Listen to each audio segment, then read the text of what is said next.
Welcome to the Athena Wellness Podcast, the show that invites you to take a seat around the community fire and listen to stories that inspire.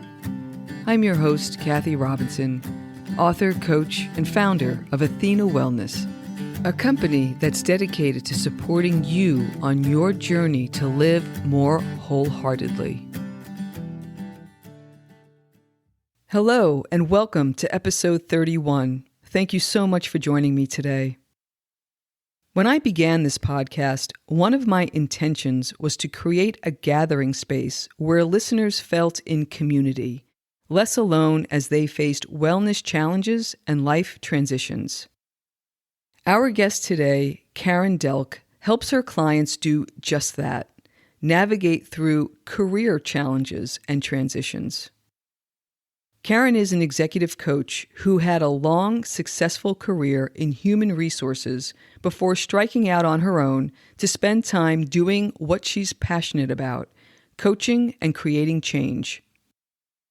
She now works with leaders at Fortune 500 companies, providing individual and group coaching. As you'll soon hear, Karen has a warm, inviting style and a broad range of knowledge and insight. We cover a range of topics, including the impact 2020 has had on the business world and corporate culture, how employees have coped and thrived in these times, new ways of working together apart, and some advice for those just starting their careers, as well as those more seasoned. I came away from this conversation feeling hopeful. I agree with Karen in the belief that corporate America has a momentous opportunity and responsibility to lead the way in some of the essential matters of these times, including diversity, inclusion, equality, and social justice, to create a welcome and level playing field for all to contribute and thrive together. We end this episode with our Dose of Inspiration segment, where Karen shares some of the things that are lighting her up these days. And as always, I'll put links to those items and Karen's contact information in the show notes. And now on to the show. I hope you enjoy the conversation. Karen, welcome to the Athena Wellness Podcast. Well, thank you, Kathy. I'm so pleased to be here. Could you share a bit about who you are and what you do? Yes. So I am an executive coach and management consultant. I work with individuals in Fortune 500 companies, executives, former executives as well, who are sometimes transitioning, and heads of nonprofit organizations, helping them to develop their leadership identity, their executive presence, as well as, helping with their team and team development. It feels like there's a big need for that this past year in particular, especially on the identity and who are we, right? Absolutely. Absolutely. So, I left the corporate world a few months before the pandemic hit. And so I'm really curious from a human resource perspective, the impact that the events of 2020 have had on the business world. Can you share some insights? Absolutely. The impact has been huge. You had the pandemic that was unfolding globally. And, you can imagine people didn't know what that meant. Early on, we were anticipating every 2 to 3 weeks that we were going to reopen, which was totally unrealistic. But in mid-March, people were told to work from home immediately. I had been in northern New Jersey with a client, and I, met with them.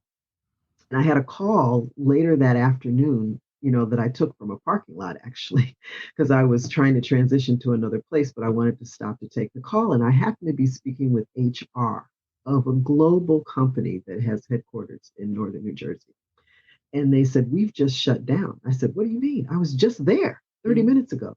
They said, "Someone, tested positive for COVID. So we've shut down indefinitely." So that was like a shocker. And that started happening And that had devastating effects in terms of what it meant. Long term, organizations had to learn how to pivot and figure it out. Organizations have learned that people can effectively work from home. Mm-hmm. Individuals who work from home have found that it's very blurred lines.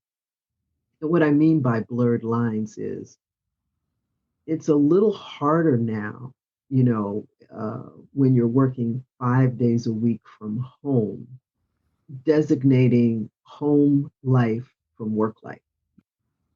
The other complication was schools closed. I mean, life was upended. And so it got really complicated. What I found interesting is I was meeting with, again, Fortune 500 senior leaders who had young families, didn't have the help that they normally have. The kids weren't in school. And, they had the toddler, who was bouncing around, handling meetings with 50 people on Zoom. And, we all understood. So, while it was chaotic, it was also empathetic, Mm-hmm. compassionate, understanding.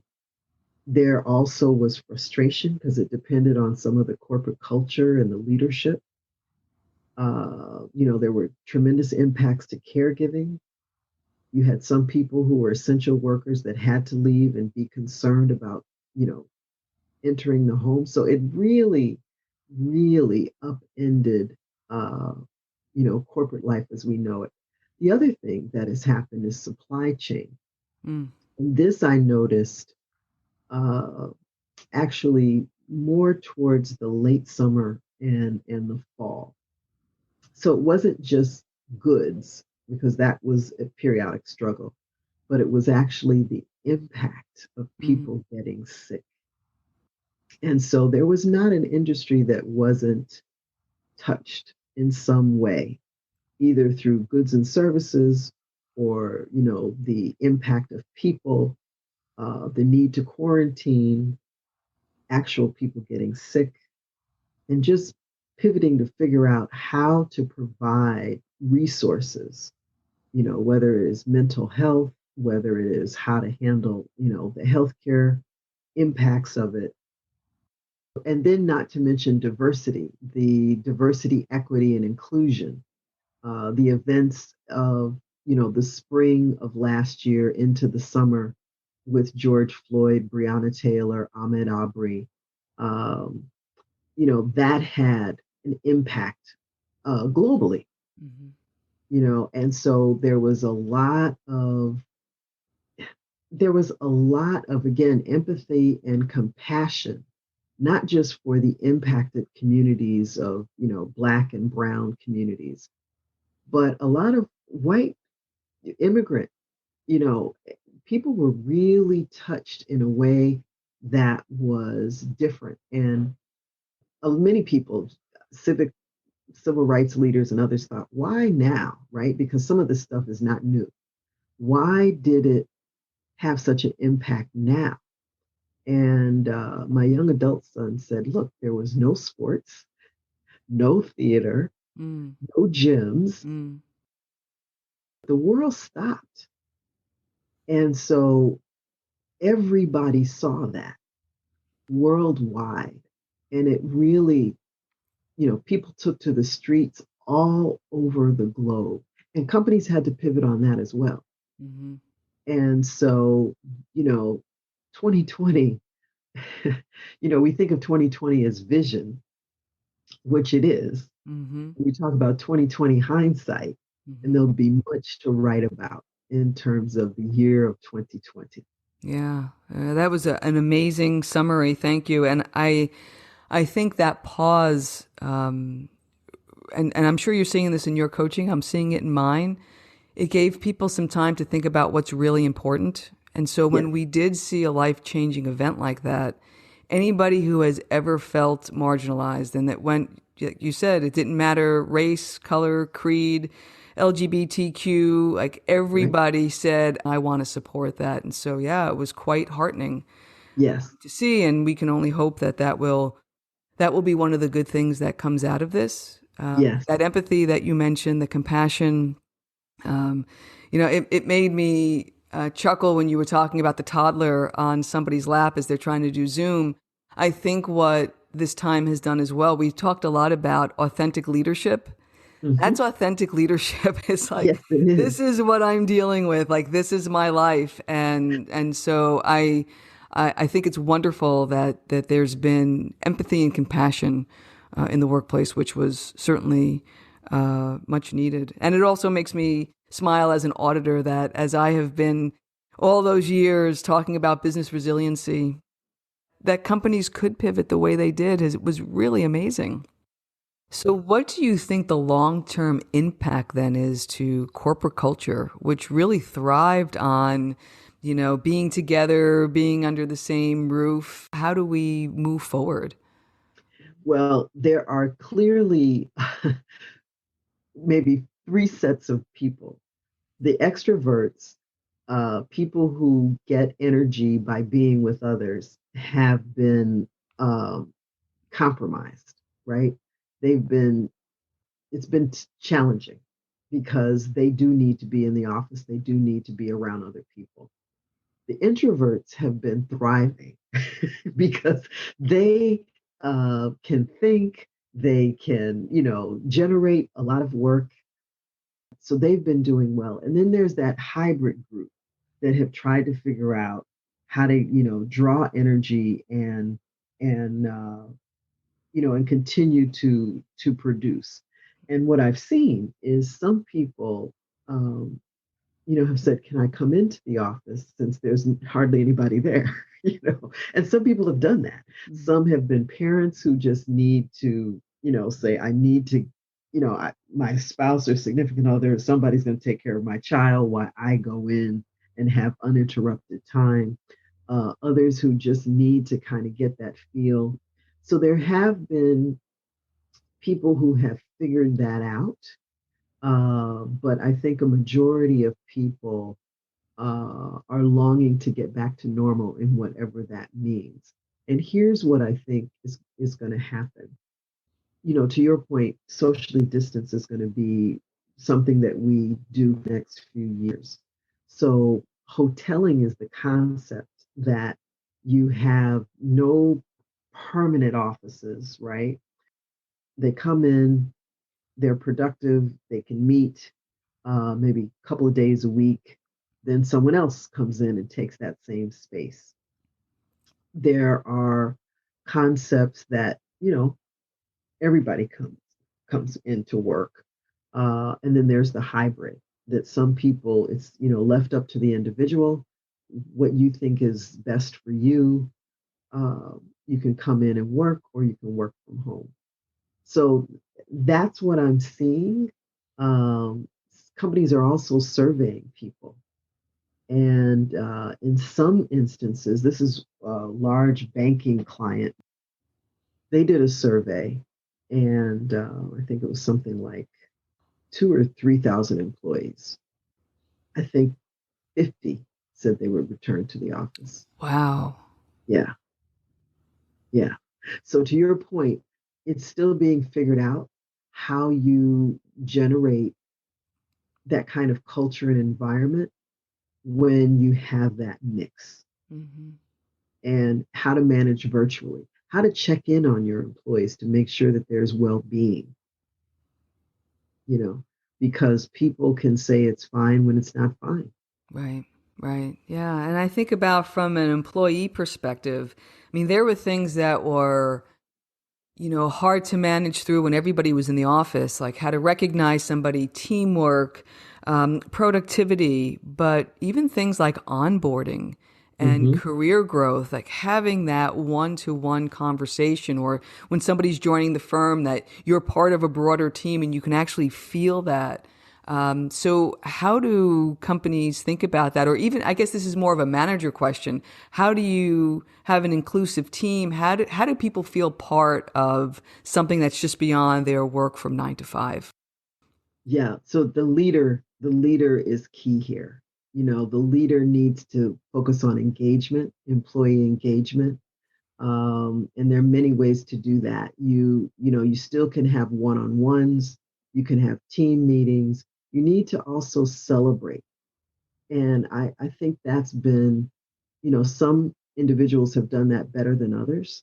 Um, some managers, again, who are focused on the task, like to complete the task. And then, as a reward, they like to say, let's focus on this, the next task. And I've had to remind some leaders that, while that's energizing, you can check it off and it's got major visibility and all that. How have you celebrated the Yeah. success? And it's amazing because some individuals were like, oh yeah, celebration. So remember, everybody's not like you. Everybody is not energized to go to the next big project after just completing this one. Let's have a virtual pizza party. Mm-hmm. Let's do something fun and, kind of relish in our accomplishment for a little while. The work will always be there.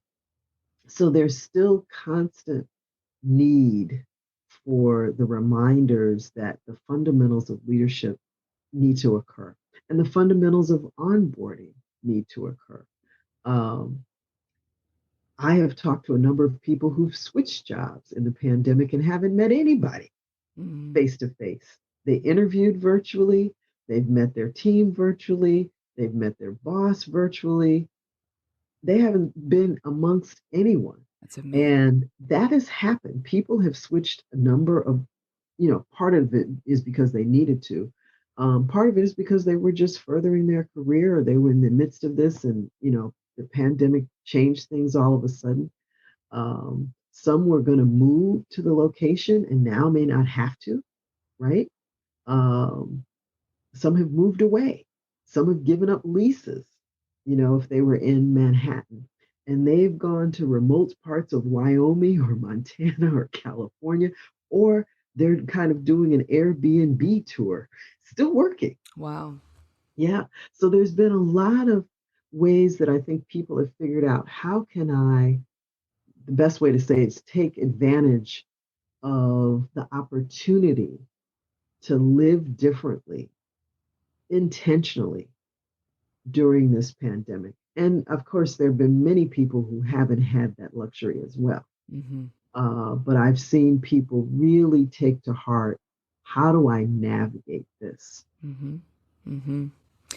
And there was interesting research that came out of Gartner recently that said companies, this is their prediction, companies are going to be shifting from location flexibility, which you just described, to time flexibility, meaning it's the output that is going to be measured and valued rather than when or where you perform the work. And I think about this from a management perspective, like the virtual pizza party becomes much more difficult under those circumstances. So I'm just curious if there's other shifts like that you see out there that might be coming down the pike that people are going to have to think about. I think from a worker standpoint, like that would sound amazing to me that I can work anywhere, anytime. But just to be practical and how this actually works and equates to or equals productivity. Yeah, so I think that it actually does play to both the organization and the employees' benefit, right? There are some people who are night owls and can produce a lot, and they sleep at other times. But I think you can still have meetings to, gather the team that can be done in advance. What I've seen is that there are advance notification is what I meant. You can have an advance notification that a meeting is going to occur, and then people be there for that. But people have organizations have offered, no meeting Mondays or no meeting Fridays, or you can work a half day Friday and take the other half day to do whatever you want, whether it's laundry, take your family, somewhere, you want to go somewhere. We're not expecting you to work. So then there's, people working compressed schedule so that they're working 10 hours, 4 days a week in order to take advantage of that. That's not every organization, Mhm. but those are some organizations. I think the flexibility can certainly be helpful. I think for someone who, clearly, if you were in the office and you knew your coworkers and now you flip to working from home, you have a wonderful advantage. But Mm-hmm. if you are new, as we were just talking about in the earlier question, you've never met the people, it is very challenging. It's not impossible, but it's very challenging to feel like you're part of a team. So that has to be an intention by the leader to make sure that there's that feeling. And some of that is, sending things home, like, what I call tchotchkes. It's the branding of the firm. So, t-shirts, teddy bears that have, the logo of the company around it, those kinds of things, buddying up, still doing one-on-ones, getting together for actual coffee, and you're in the same area, right? That you could do that. We're getting to the spring and summer, and you could get together outdoors, socially distant. You may not make it mandatory. And then you have, a computer or a phone line or something for people to kind of, participate if they're not there.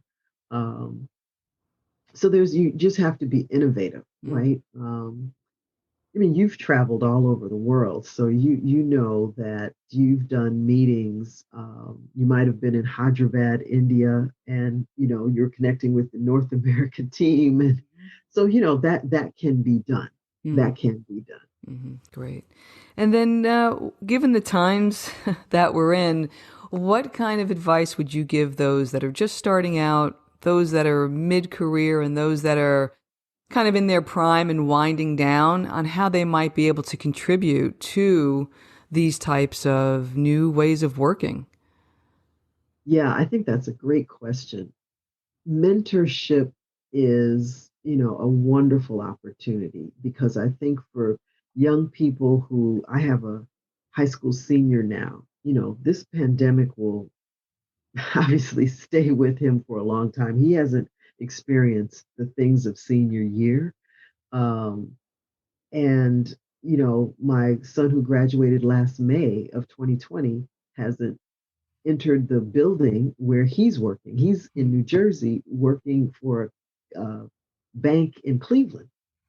He hasn't even entered the physical building nor met anybody. Wow. Uh, Zoom he's met, but not in person. So I think as you know individuals, it's helping to say, this too shall pass. We're all learning something new. None of us have a crystal ball of what this looks like, but really reaching out, taking interest, sharing knowledge, listening to whatever comes up, from a leadership standpoint, from a life standpoint, from a future career standpoint, and working together. I think the solutions that is going to help is going to be not only cross functional, it's going to be interdisciplinary, it's going to be intergenerational. Mm. It's got to be that because no one has a single answer, Mm. you know, and I Mm-hmm. think we're going to have to work together to figure it out. But Mm-hmm. I think people in their mid career, it's about being helpful, it's about being kind. It's about some of the things that we learn as a golden rule that we still haven't exhibited. There have been, don't get me wrong, there have been flashes of it, but but I think this is the time that we need to come together. Mm-hmm. And I know it sounds cliche and rote, but this is really what it's about. Mm-hmm. This is a disruptor. Yeah. Well said. Well said. Um, is there anything else you'd like to share with our audience before we go through what we call our dose of inspiration segment? Well, I will say there have been some silver linings to 2020. the ability to, be with family, which comes with ups and downs, clearly. The ability to really think about what we really want in life, you know, because we've had to pause. And I'm not saying that that's comfortable, uh, but it is time that we wouldn't otherwise have. We were a very worldwide go, go, go, go, go, go, go. And to stop was different. Um, Everybody stopping was different. And so we had to really think about, what does this mean? I'm sure that question, what does this mean? And what does it mean for me, was asked by everybody, everybody. And people are still gathering thoughts and answers to that. And I hope that what people think about for their future is something that's healthy and good, for them and for those around them, not at the expense of other people. Mm-hmm. Mm-hmm. Yeah. I love that, and it's also my hope that as people, as we start to emerge from this, that it's done mindfully. Because Yes, to your point, we've really learned a lot, and how do we take that with us and not just jump back into the way life was? This yeah, is my first year as an adult that I have not been on an airplane, and I'll tell you, I don't have a great desire to jump on one. I know a lot of folks do. They want to get yes. away, but that is not the way I'm feeling. So thank you for that summary. And now, our listeners love to hear about our guests. They love to hear about what keeps them inspired and engaged. And so, with that in mind, what is your favorite wellness practice or a recent wellness win? One of my favorite things to do is to wake up and walk first thing. I did it today. I've done it pretty consistently, during the pandemic. And I find when I don't get out in nature, just walking around my neighborhood, and seeing the seasons change and hearing the birds chirp, my day is off. So I try to do it every day, weekends included. And it's good for your body, it's good for your lungs. And that has, for the pandemic, I might not see people because I like to walk early in the morning. Uh, it's kept me sane, it's kept me healthy. It's incredibly grounding. It's Yes, a wonderful practice. yes. What has been a struggle, or where are you focusing your wellness efforts now? Well, I always, always struggle with weight. So I'm always mindful of that. But one of the things I've been doing in 2020 pretty consistently is increasing the amount of water that I drink during the day, and that has been tremendous. And once you get past the taste of water, you know, your body can crave it. And so I'm at that stage. So I feel very, very good about that. The other thing that I do is I instituted the plank, and, slowly working up to, I'm almost at 3 minutes that I hold the plank. That may not seem Wow. like a lot, but, Wow. I do that. And I don't like crunches. You know, I, I just don't like crunches.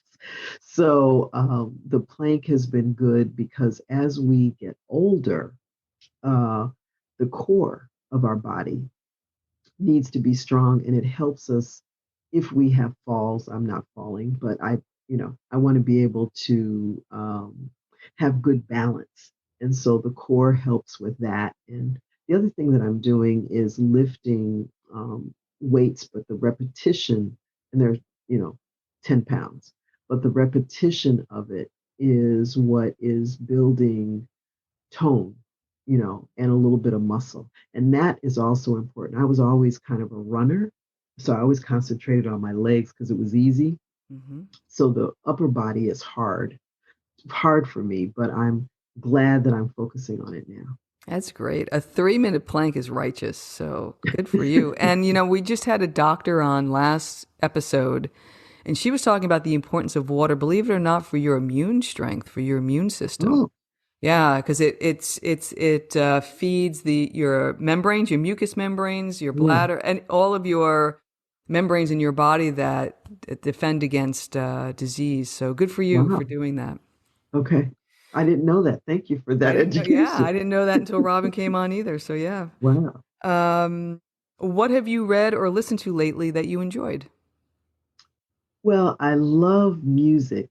And one thing about not being in the car is I'm not hearing, and I recognize it took me a while actually to recognize this. So I have an old CD tape combination player. Um, so I try to infuse music. I love Pat Metheny. He's my go-to. I followed his career when he was playing at community colleges and I was in high school. Wow. And I paid $5 to hear him. Uh, and I can put his music on and I can just write, or design programs or I don't know, it's my go-to music. But I love all kinds of music, so that's helpful. And I've been trying to read more. There's a book by Isabel Wilkerson called Cast, and I've started that. Um, so that's a book. Great. And I'll put links to that in the show notes. Thank you. Thank you. Okay. What new thing or experience are you looking forward to trying? Oh, new. Well, you know what new that I'm looking forward to? I think I have a book. You've done a book. I think I have a book inside of me that I need to let bloom and birth. And so that's what I think I'm looking forward to. All right. I love that. Wonderful. Wonderful. Envision your perfect road trip. Where do you go? What do you do? Well, I'm a native of Michigan, Detroit in particular. So that's the motor capital, used to be, maybe still is. So I'm a car person, and actually, my son, my youngest, is his spring break is next week. So we're going to go to DC. He was admitted to Howard University, and we want to take a look at that. And DC is so lovely because of the cherry blossoms, and Mm-hmm. you know, so I'm looking forward to that. I don't mind driving. I'm like you, I'm not sure I'm ready to get on a plane. I mean, I want to, but I don't know that I could at this moment. So driving is quite fine for me. Excellent. And what has you feeling inspired these days? What's lighting you up? Watching my kids, they're young adults now. A couple of weeks ago, my daughter was telling somebody that she was going to be 21, and I hadn't thought that, but hearing that out loud, I was like, "What?" I was like, "What do you mean?" I mean, when she said out loud, I was like, "I did not really." And I know that, people say, "How old are your kids?" That's why she's 20. And of course, she's logically going to be 21. But to hear her say that, just, you know, I, I don't know. Anyway, I'm proud of them. I'm proud of how they've handled this. They're mindful of so many things, the environment, they're compassionate, they're thoughtful, they're, when they need to be indignant, they are. They push back. And, sometimes I'm very proud of how they defend their thought process. Mhm. And I always ask them when I'm really proud, who was your mother? Who raised you? Yeah, who raised you? So they're a great source of pride. Excellent. Great. And what has you optimistic about the future? I think we'll hopefully. I think we're getting things right. I think there are many people who want to do the right thing. It's going to be hard. It's always been hard. It's always been hard. It will continue to be hard. And it's not going to be an easy road. And I'm speaking more about social justice and people getting along and learning to live with one another and the environment. Hmm. That's also you know, huge. The A couple of weeks ago, Texas had that freeze. That was a disruption that has reverberated. That was not in the contingency plans of business because, their data centers Mm. are in climates that don't freeze. Mm. Not a lot's written about that. Mm-hmm. So climate change, wherever you are on that equation, we got to get this right and soon. Yeah. Yeah. Well, thank you so much for being with us today and sharing your insight, Karen. I really appreciate it. How can people get in touch with you? How can they find you? Yes. So Karen at KarenDelk.com is my email, and KarenDelk.com is my website. Great. Thank you so much, Karen. I really appreciate you being here. Well, thank you, Kathy. It has been my pleasure, and I, wish you much continued success. Thank you so much.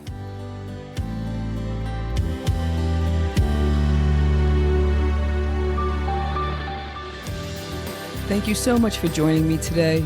I know there are many ways you can spend your time. Thank you for choosing to spend it with me. Until our paths cross again, be kind to yourself and show your warrior spirit some love. If you know anyone who could benefit from today's episode, please pass it on. And many thanks for supporting the show by subscribing and leaving a review. It means a lot, and it helps others find their way to our circle. If you'd like to access the show notes, have a question you'd like addressed on a future episode, or would like a transcript of this episode, visit www.athenawellness.com/podcast. Until next time, be well.